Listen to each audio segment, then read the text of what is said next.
Okay, welcome. This is Arcade Annie Reads, and today I'm recording a first chapter of The Walker in Shadows by Barbara Michaels, which is an old school vintage Gothic story from the 1970s, actually, which I'm excited to read because I've been dying to read this story. And reading stories out loud is actually something that I do. And mostly it's for kids. So I'm excited to do this for adults and people who are not so little. So this is going to be fun for me, and I hope that this is fun for you too. This is meant to be a sleep story, so this is not something that this is for keeping you awake. This is for keeping you asleep, or at least helping you drift off, or helping you get to sleep. So this is not for energy. This is not for anything else other than maybe helping you relax, helping you chill, something like that. So this is something to help you have that kind of voice, listening to a voice next to you as you sleep or drift off. And that's why I'm kind of talking in my semi-ASMR voice. I'm going to try to keep it above a whisper, because whispering a book is a little bit hard to do. I can do it, but it's not as much fun as keeping your voice down. So I'm excited to read this book because it's one of my favorites, and I love vintage Gothic horror, and I love these old books from many decades ago when these books were super popular, and I would love to do a video exploring those books of that era when there was a big explosion of these romance books coming out of the Dark Shadows era, when these titles were being published out of I want to say out of not quite Avon, but Harlequin and things like that, when these books were just popping all over the place, and you could get them at the supermarket and other places. Not so much now, but there's a whole other market for them now, sort of a niche market, and it's really a fascinating pastime in history, and I love that book history, and I would love to explore that in another video.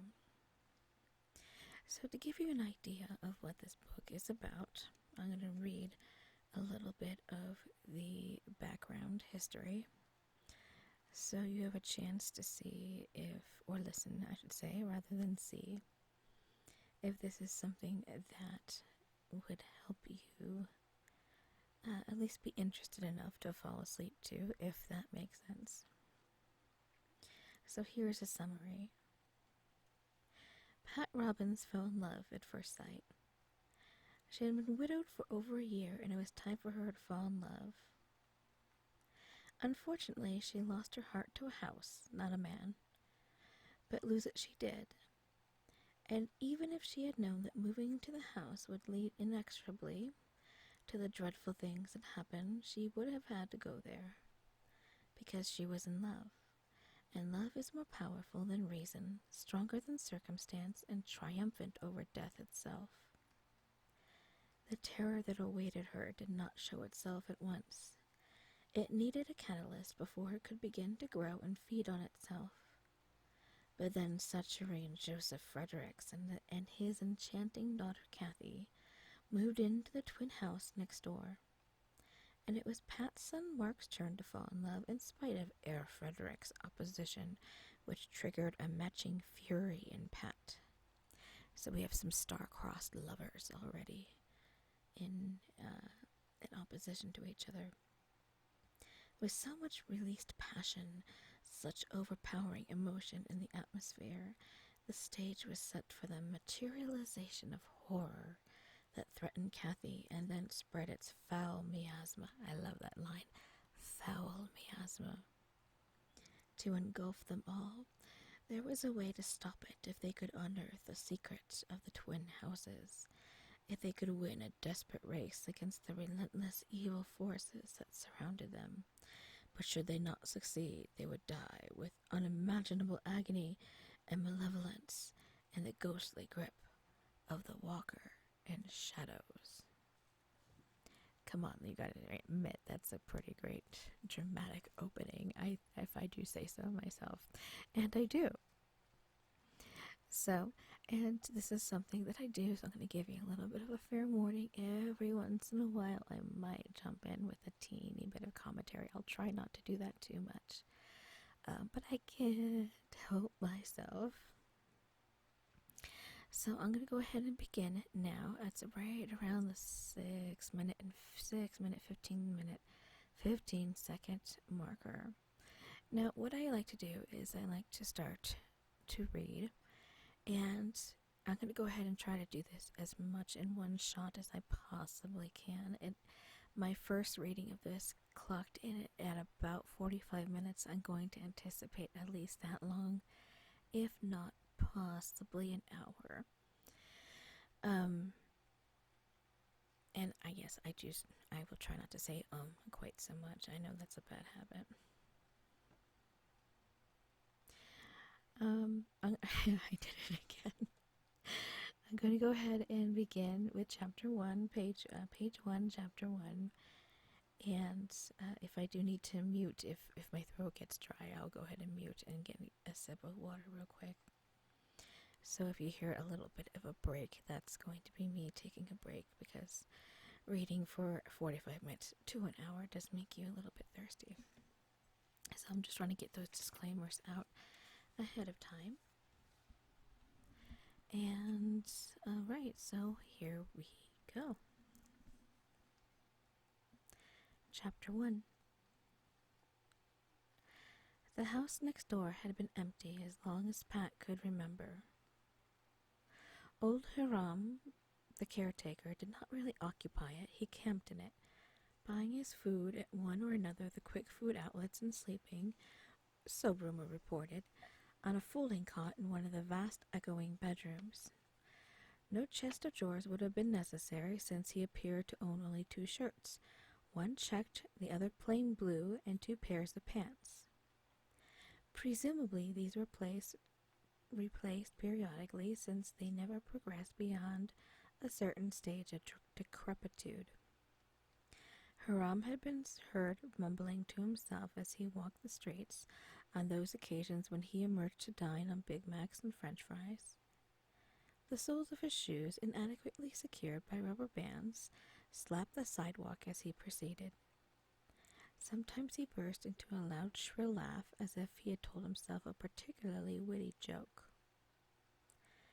The neighborhood children called him a witch, ignoring his sex, which was, admittedly, hard to determine at a casual glance, for his long gray hair straggled to his shoulders. It was Pat's son Mark, trained to verbal accuracy by his father, who pointed out that male witches were more properly known as warlocks. The other kids liked the sound of the word and adopted it. Thereafter, when old Hiram appeared on the street, he was followed by a crowd of imp-sized tormentors, chanting the noun in a variety of selected adjectives. These became richer and riper and more decidedly Anglo-Saxon as the children grew, and their mothers shook their heads and wondered where the little monsters picked up such language. Hiram's persecutors called him names, but they stayed at a safe distance, and after 1 or 2 unpleasant episodes, they did not venture onto the weedy, overgrown lawn of the house next door. They claimed Hiram had chased them with a nail-studded club, spitting blue fire. The adults dismissed the blue fire and were inclined to place the club in the same doubtful category. No child ever showed convincing wounds, so the other parents followed the example of Jerry Robbins, husband of Pat and father of Mark. His reaction to Mark's complaint was a stern lecture on the meaning of private property. The lecture was reinforced by the method immortalized by Dickens's Mr. Squares: wall, noun, build, verb active. Mark built the wall between the two houses assisted by his father. It took him 3 weeks of playtime and got the point across. A high iron fence, complete with spikes, surrounded the rest of the forbidden property. Wrinkly overgrown trees and shrubs formed a further barrier. On summer nights the shrouding honeysuckle scented the entire neighborhood, and poison ivy added its charms to brambly roses and other foliage. Normally these barriers would only have been a challenge to the children. It was not the wall or the fence or the poison ivy that kept them out, it was old Haram, and the effect Jerry's lecture had, not only on his own son but the other children. Jerry had been dead now for over a year. Pat's mind touched this thought and it twisted away. She had survived that year only by refusing to let the knowledge surface any oftener than she could help, by concentrating compulsively on the tasks of each day, and by seeking chores that kept her mind fully occupied and her body exhausted enough to sleep. It was spring again, and that made it worse. Spring is always cruel with its false promise of resurrection, and Jerry had enjoyed the season so much: the return of the migratory birds, the emerging green spears of bulbs he had planted the previous fall, the first freezing afternoon on a soggy golf course. Yet as Pat sat by her window looking down on the hard-knotted potential flowers of the lilac bushes by the front door, she was thinking of something other than the treachery of spring. The house next door had been sold. A month earlier old Haram had vanished into that mysterious limbo from which he had come, and a series of workmen had descended on the old house, supervised by a bustling lady from the local realtor's office. This morning the moving van had lumbered up the street and stopped before the house, and Pat had decided that her cold was so bad she couldn't possibly go to work. She blew her nose and dropped the tissue into a wastebasket conveniently at hand by her perch on the deep padded window seat. Nurses were supposed to be immune to any disease short of bubonic plague, but she was entitled to some sick leave, and the office was well staffed that week, and she was curious. She was cultivating that curiosity the way an injured person might encourage the first signs of movement in a paralyzed limb. It was a dreary day with low gray clouds and occasional drizzles of rain. A stiff breeze rattled the branches of the trees. If these had been fully leafed, her view would have been cut off. Even now, the only way she could see what was going on was from the second floor of the house. Her room was on the corner. She could see not only the street, but over the fence into the neighboring yard. The first van had opened its rear doors, and men were lifting out furniture swathed in protective cloths. Pat wriggled into a more comfortable position, her feet up on the seat, her back supported by cushions. Mark had gone off to his morning classes at the junior college after fussing over her till she was ready to shriek. He prided himself on his culinary skills. The breakfast he had brought her included enough food for one of the husky moving men next door: bacon and eggs, English muffins, fried potatoes, grapefruit, and a big glass of orange juice. He made sure she ate all of it, standing over her with his hands on his lean hips and his dark brows drawn together in a forbidding scowl, until she swallowed the last bite. The fact that he looked so much like his father didn't make it any easier for her to swallow. Now, thank God, he had gone, and Pat was able to relax with coffee and cigarettes. She had not dared to admit to him that she was curious about what was happening next door, for he took a dim view of gossip and snooping, as he called it. Albert the cat prowled the room, hoping Pat had overlooked a scrap of bacon. Mark's dog, Judd, a big black lab fondly known as the laziest dog in Maryland, was sprawled on the braided rug before the fireplace. It was a charming, if slightly bizarre room. Pat's eyes, accustomed to its eccentricities, passed over without heeding them, but a stranger would have been amused or appalled by some of the details. The large high-ceilinged chamber was half-paneled in the Georgian style, but the carving on the wooden chimney-piece was pure Gothic, with fantastic pointed arches supporting the mantel. Equally fantastic was the oriel window on whose wide cushioned seat Pat had settled, with its leaded panes and trefoil arches. The architecture demanded massive furniture like the heavy four-poster bed, but the hangings and spread were flowered print, with whose colors matched the lavender and blue and rose shades of the braided rug where Judd snored in canine comfort. Pat doubted that the dog had any notion of guarding her. Mark had lighted the fire before he left, and Judd had simply sought out the warmest place in the house. Jerry always said that Judd was an ideal watchdog. He was so clumsy and so affectionate that a burglar would be bound to trip over him and break a leg, giving them plenty of time to telephone the police. Resolutely, Pat turned her eyes from the room and Jerry had shared to the view out of the window. The moving men had removed the shrouding cloths from some of the objects before they carried them into the house, which she could see was prosaic enough. A bronze standing lamp, sections of a steel bookcase, rolled rugs, their patterns indecipherable. A few of the pieces of furniture were transported still swathed in the wrappings. Pat tried to make out their shapes and failed, catching only a glimpse of curved chair legs that ended in the characteristic Queen Anne ball. Perhaps the newcomers had shared Jerry's love of old things, antique furniture, aged houses. The fact that they had bought the house next door suggested that they did. Like her house, it was an anomaly on glossy, modern Magnolia Drive, with its rows of split levels and Williamsburg reproductions. Jerry hated the new houses. A house wasn't even mature till it was a century old, he claimed, stressing the adjective as he always did when he had found a word that pleased him. When they first came to Washington 10 years earlier, they had lived in an apartment for a while, but it soon became apparent that Mark's 9-year-old energies could not be confined within 4 walls, particularly walls built of plasterboard.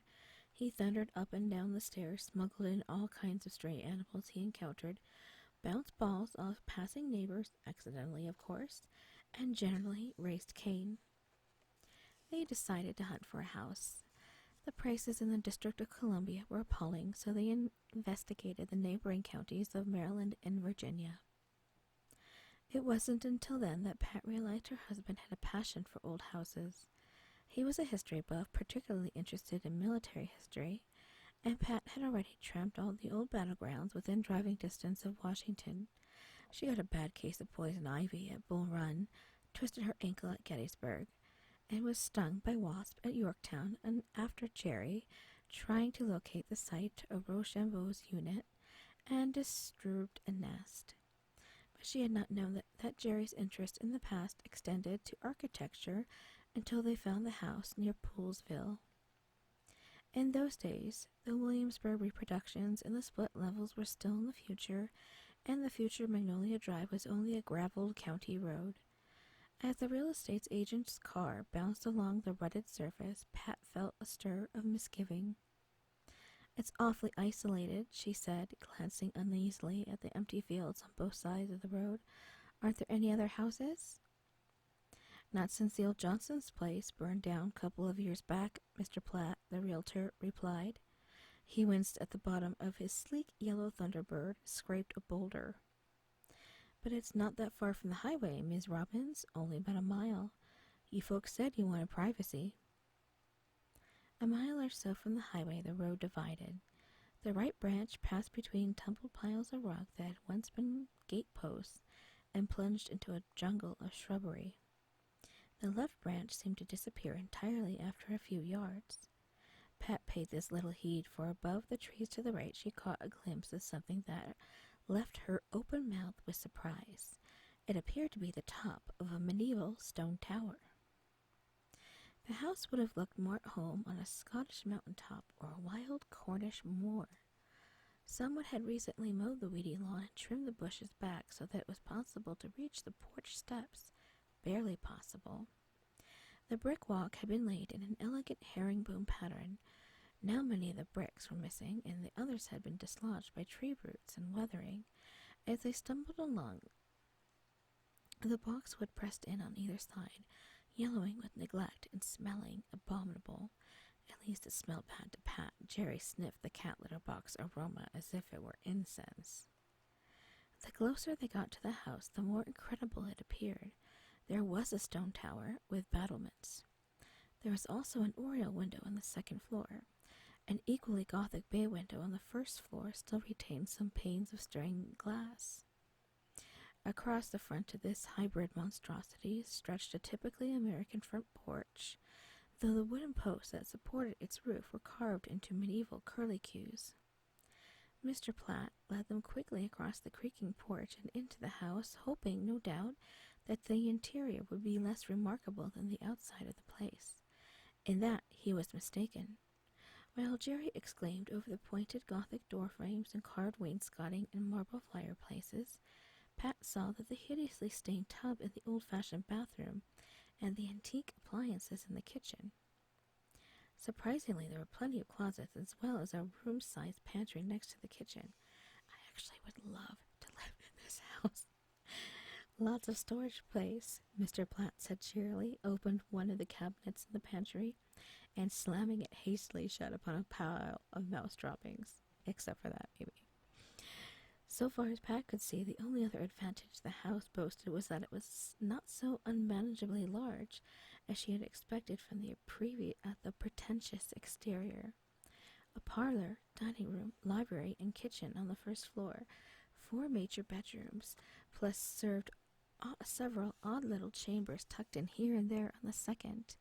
There were more bedrooms, small but well lighted, on the third floor. We wouldn't have to use this level, Jerry muttered. Close it off, save on heating. We should save quite a bundle on heating when the furnace breaks down, as if it's on the verge of doing, Pat said.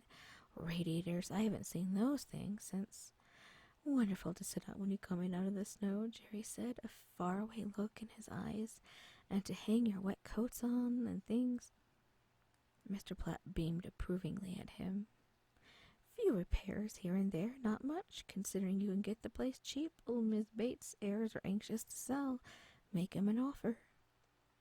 Jerry did, an offer so low that Mr. Platt's expression lost its poorly concealed contempt and became one of pure pain. Well now, Mr. Robbins, I dunno. Wouldn't do any harm to ask, Jerry said. Not until then did Pat realize he was serious about buying the house. Her protest rose to high heaven. It was too far from his job. He'd have to drive for hours every day. There were no neighbors. Who would Mark play with? The house was in terrible condition. The porch steps were crumbling. The ceilings were water-stained. Wallpaper hung in peeling strips. Floor sagged. A howl of glee from Mark somewhere in the overgrown garden prompted her to add, and there's probably a well somewhere he can fall into, an old rusty nail he'll get tetanus from, and... She saw Jerry's face, and her protest died. There was no use trying to talk sense to him when he looked like that. Sighing, she turned for another look at the Gothic battlements.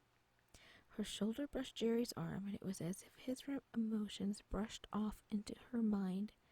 For a moment she saw the old house as he saw it, its grotesque charm, its underlying solidity, the inevitable suggestion of courage in its resistance to time and neglect. It has the original hardware and some of the original glass, Jerry muttered. The American Gothic revival, mid-19th century. There aren't many of them left, Pat. I'll bet under all the layers of paint the banisters are solid walnut. The yard, Pat began. Jerry surveyed it with bemused pleasure. Sensational, isn't it? This boxwood must be 100 years old, and the magnolias. And the poison ivy and the weeds, Pat groaned. The house was surrounded by high green walls of undergrowth. Over the trees at the left side she saw something that made her wonder if consternation had unhinged her mind. That can't be, she exclaimed. Mr. Platt followed her glance. You aren't seeing double, Miss Robbins, he assured her with a chuckle. That's a tower, all right. There's another house over there, the twin to this one. Don't tell me there are 2 houses like this, Pat said. One would be bad enough. The 2 men, now allied in a common aim, exchanged amused glances, but Jerry was as intrigued as Pat.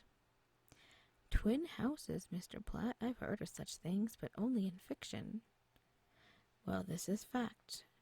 Old Mr. Peters built these houses for his girls when they got married, back before the war between the states, that was. He was quite a character, Mr. Peters, read a lot. He got some fellow from Scotland to build the houses, they say. I'd sell you Hallicon House, Mr. Platt went on grinning, only it's in worse shape than... That's to say, it's tied up in some court fighting. The heirs can't agree. His eyes went from Jerry's face to the barely visible top of the tower of the neighboring house, and he said thoughtfully, better see about getting a caretaker in there. One of these days I just might find another sucker, Pat inquired pointedly. Mr. Platt made deprecating noises, but Pat knew that was precisely what he was thinking. It had never occurred to him until Jerry walked into his life that anyone would be fool enough to buy either one of the old houses. Where there was one, there might be another. And of course there were others, many of them. Pat and Jerry were among the first of the frustrated city dwellers to move out, seeking lower prices and country air. They bought up the old houses that dotted the countryside and remodeled them. Builders caught on to the trend and constructed streets of little modern boxes amid the cornfields and pastures. Among these sharp businessmen was Mr. Platt. He had not mentioned to them, why should he after all, that he owned all the property along the Bates Road. The year after they bought their house, the bulldozers moved in, and by November there was a new street named Magnolia Drive, lined with houses. The homes in Magnolia Estates, Mr. Platt was not a man of imagination, had only 2 basic floor plans, but by painting them different colors and changing details such as shutters and roof lines, Mr. Platt managed to give them a simulacrum of individuality. Jerry swore at the houses and their builder at least once a day, but Pat rather liked the new people, though she saw little of them. She had gone back to work part-time by then. Mark was in school all day, and Jerry's beloved house was draining them financially, even though he did most of the work himself. For a solid year, he worked every night and every weekend and every day of his vacation. Under his direction, Pat wore the skin off her fingers, scraping and sanding and painting. When Jerry put on the new roof, she stood clutching the ladder, an ineffectual gesture, as he laughingly pointed out, though of course he appreciated the thought. The end of the year did not mark the end of Jerry's labors, for by that time he was so infatuated with the house that improving it had become a pleasurable hobby instead of a duty. But the worst of the work was done by then. The house was habitable, and Pat had moments when she admitted that she was getting rather fond of the place herself. The newly plastered walls had been painted in pastel shades, Delft blue and sunny yellow. The floors gleamed with wax. The newel posts and banisters were walnut. Azaleas and rhododendron emerged from the weeds and bloomed brilliantly, as if grateful for their new freedom. As Jerry's salary rose, he bought gifts for the house, new bathroom fixtures, a modern kitchen, and, cautiously and with care, a few treasured antiques. All those years the house next door stood empty, tied up in legal complications, or perhaps, for Mr. Platt was no fool, being held for the inevitable rise in price. The shrubbery grew taller and ranker every year. Occasionally old Haram hacked some of the weeds down, but he did not discourage the growth that encouraged his privacy. As Pat sat sipping her coffee and watching the moving men struggle through the windy weather with their burdens, she could deduce where many of the pieces of furniture would go. The houses were not only duplicates, they were mirror images of one another. The oriel window in the bedroom faced the oriel in the master bedroom next door. Unfortunately, the Gothic tracery in the small panes made it impossible for her to see inside the room, but she assumed that the heavy carved headboard of the Victorian double bed would be placed in the master bedroom along with the matching dresser and marble top washstand. The smaller dresser, painted white, French provincial probably, though she couldn't make out the details, must belong to a girl child, unless husband and wife had separate bedrooms. The second best bedroom, corresponding with the one Mark occupied, was at the back of the house on the same side as the master bedroom. Perhaps the white furniture would go in that room. She had seen only 2 dressers carried in, which didn't necessarily prove that only 2 bedrooms would be in use. At that point in her speculations, her front door bell rang. Pat peered through the spy hole in the door before she opened it. When they first bought the house, she didn't even bother locking the doors most of the time, but the city was moving out to join them, and with it came fear. What she saw through the spy hole, grotesquely distorted by the glass, was a face set in a hideous leer. Fingers wriggled at each ear and a long pink tongue protruded. Pat opened the door. "Nancy, how lovely to see your face." Nancy's hair was bright red, the result of art, not nature. She was 20 pounds overweight. I don't know what that has to do with anything, but okay. And was always on a diet.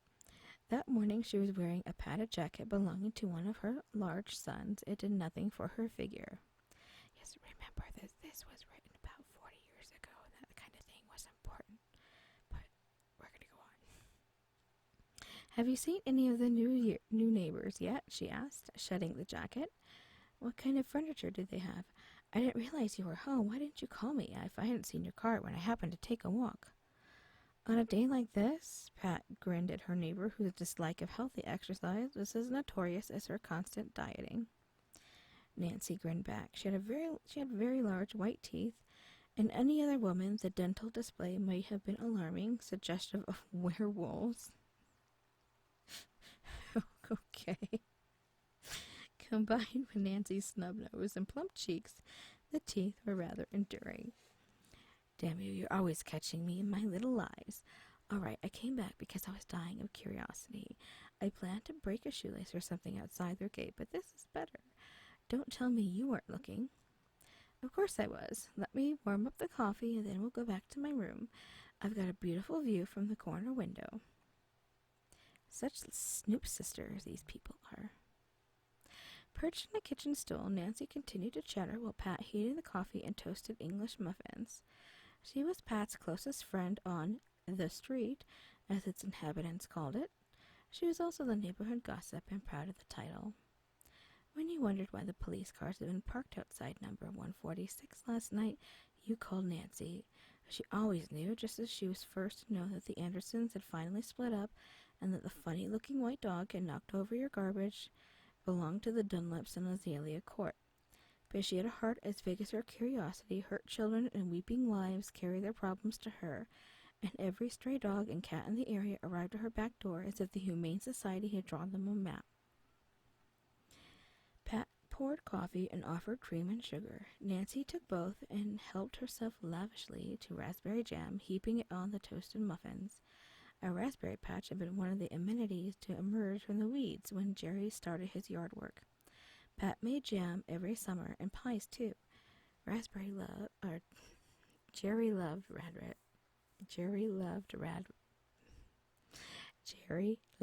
red raspberry pie. Carrying their snack, they went upstairs and sat down in the window seat. Judd sat on Nancy's feet, drooling in a disgusting fashion. Like all dogs, he knew a sucker when he met one. Nancy fed him scraps of muffin, but her eyes were glued to the window. A piano, a baby grand no less. Somebody is musical. Brilliant deduction, Pat said affectionately. Maybe the daughter plays. You did say there was a daughter. Mm-hmm. High school age. Most of them take piano lessons, don't they? Some of them do. Like Pat, Nancy lacked female children.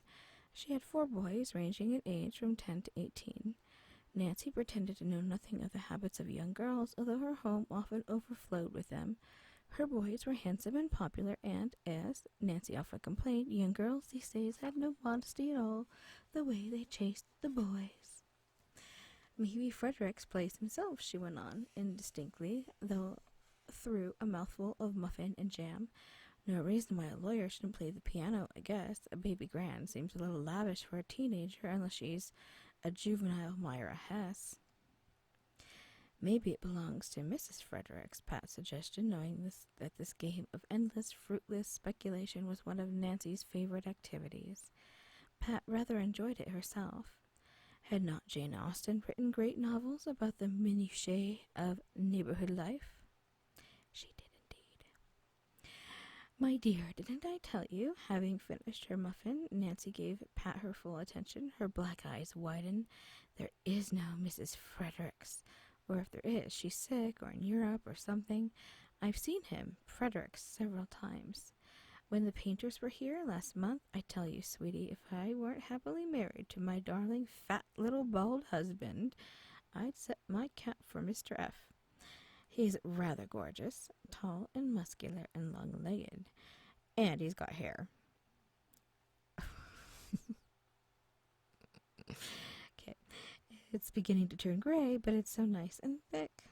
Nancy paused for a deep breath and continued before Pat could comment on this ingenious description. Norma, you know how nosy she is.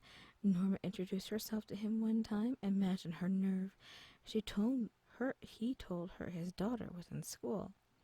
Ah, so that's how you found out about the daughter, Pat said, highly entertained. Didn't Norma ask him about his wife? Yes, she did. Not that bluntly, of course. Even Norma wouldn't have so much gall. She said something about looking forward to meeting Mrs. Fredericks. Well, my dear, talk about black looks. He just glared at her and walked away. At least that's what Norma said. So maybe he's divorced. It's common enough. Or maybe he's a widower. Nancy gave Pat a candidly speculative look. That was one of the things Pat liked about her. Paradoxical as it might seem, widowhood was easier to endure if people took it for granted without apologies or excessive delicacy. But this time, Pat shook her head, smiling. Don't matchmake, Nancy. It's a repulsive habit. You don't need anyone to make matches for you once you make up your own mind. Nancy left it at that. She turned her attention back to the window. That chest of drawers looks like Sheraton. Handsome piece of furniture. Could be a good reproduction. Pat pressed her forehead against the glass, squinting, but details were hard to make out. They were all more or less interested in antiques. The whole neighborhood was history-conscious, especially since the bicentennial. So that kind of gives you an idea of what time frame we're working with. So we know when the bicentennial is, I hope. The movers began carrying in carton after carton, anonymous in their brown cardboard concealment, but Nancy could speculate even about cardboard boxes. China and glassware? No, the boxes are too small. Books, maybe. He's got a lot of them, hasn't he? Anyhow, Norma figured something nasty had gone with the marriage, and fairly recently, or he wouldn't be so angry. After Norma told me he was a lawyer, I asked Sol Jacobs if he had ever heard of him, and he had. He's from Chicago. Fredericks, I mean, not Sol.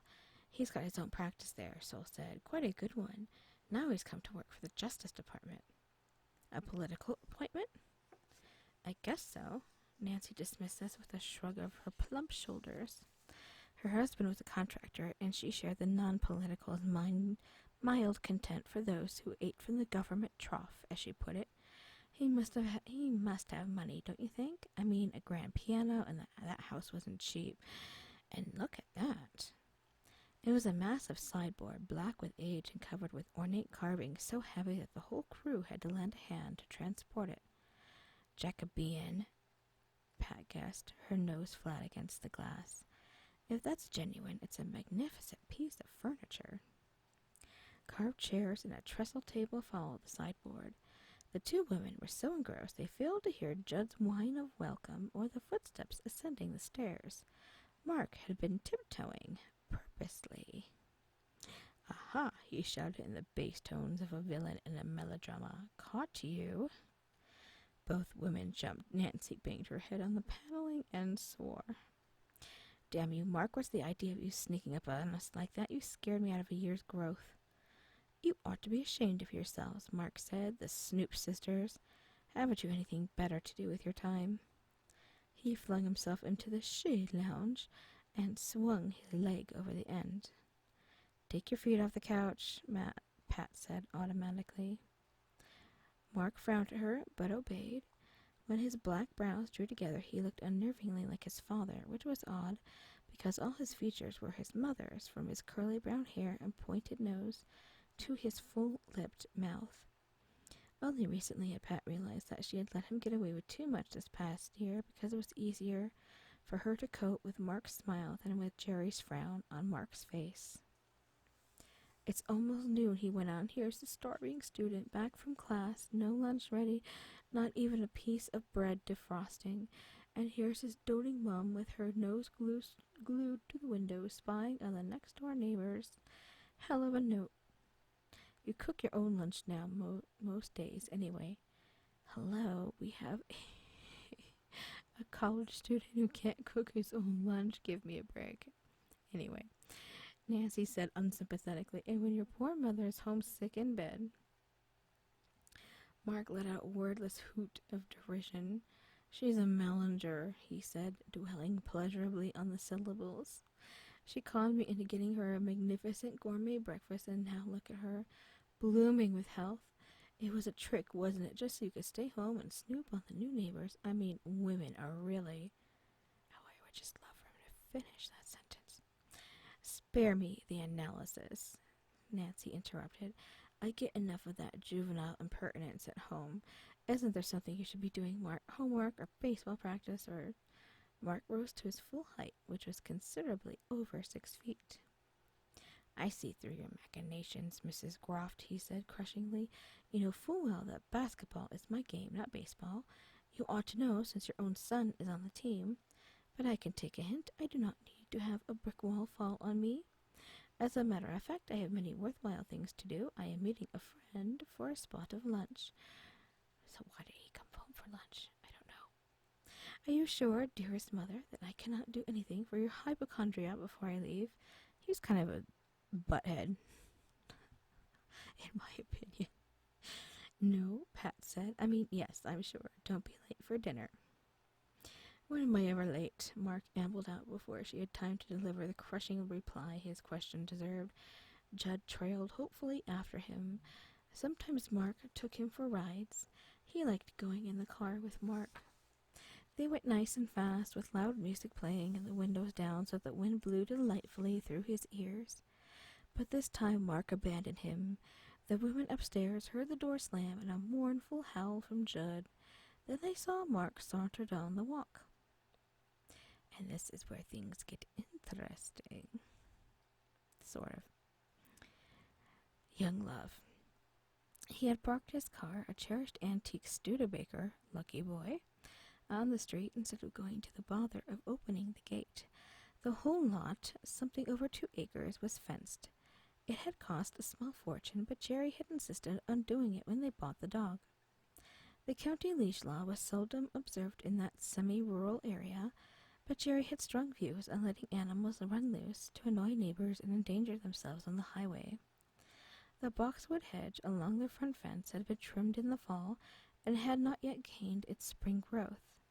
Pat and Nancy had a clear view of Mark's head and shoulders as he strolled toward his car, rather more slowly than was his wont. Then they caught a glimpse of something else, something as bright gold as sunshine on a summer day, moving along on a level considerably below Mark's gangling height. Nancy nudged Pat. That must be the daughter. She was blonde, that much was apparent. Something else became equally apparent as the 2 women watched, although they saw no more of the girl than the top of her shining hair. Mark saw at the same time the overhead watchers did. He came to a stop so suddenly that he rocked back on his heels.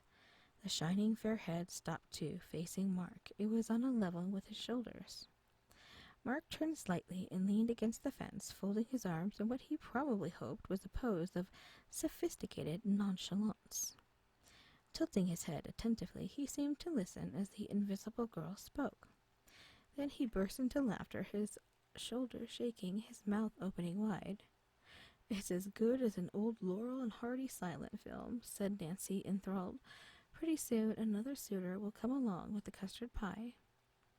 She must be very pretty, Pat said, trying to raise herself high enough to see over the hedge, but failing. Mark wouldn't react that way unless she was. I knew it, Nancy hooted with laughter. Here comes the third angle of the triangle. He's too old to be a suitor, Pat said. He's wearing a hat. Have you ever known a 19-year-old boy to wear a hat or a raincoat? The newcomer's height almost matched Mark's, but he was heavier and broader of shoulder. Rain had begun to streak the window, so the snoopers were unable to see his face clearly, shadowed as it was by the hat brim. Pat caught an impression of his strongly marked features, heavy eyebrows, and a general air of disapproval, though she could not have specified the precise reasons for that impression. It's Frederick's, Nancy said, swiping vainly at the wet pane, I think. Damn this rain. Whoever he is, he's the winner, Pat said, as the blonde head turned and retreated, side by side with the raincoat and the hat.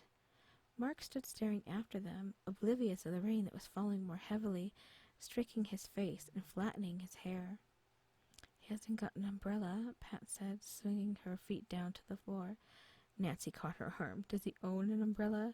Mine wouldn't be caught dead carrying one. He won't take cold. They never do. At least not from getting wet. Doesn't he look ridiculous? Nancy chuckled. That's why he came home, the little hypocrite. One of the boys must have told him about the girl, lecturing us on snooping, and then... You're mean, Pat said, watching her son slouch slowly toward his car. His head was still turned in the direction of the house, into which the fair head had disappeared. He stumbled over an obstruction of some kind and kept his feet only by a comic series of contortions. Nancy's laughter increased in volume. Serves him right, she said heartlessly. I hope he's thoroughly smitten. He's broken enough hearts in his time. He's ripe for a painful love affair. Maybe you're right, Pat said, smiling. Later she was to remember Nancy's comment and wonder whether she would have agreed with it if she had any premonition of how peculiarly painful this affair would be not only for Mark, but for the others who were about to be drawn into its perilous course. So that concludes part 1 of chapter 1. Now there is a part 2 to this, so we will get to part 2 at a different time. So here at this point, I'm going to go ahead and hopefully at this point you are, I don't know if you are still listening, I hope you are. At this point, you are maybe sleeping or about to drift off to sleep. We will pick up with this in the next video. So, wherever you are, I hope that you are doing better than when you first clicked on this video, because really that's what these videos are for, to help you feel better. And that's where we're at. So, wherever you are, good night, good morning,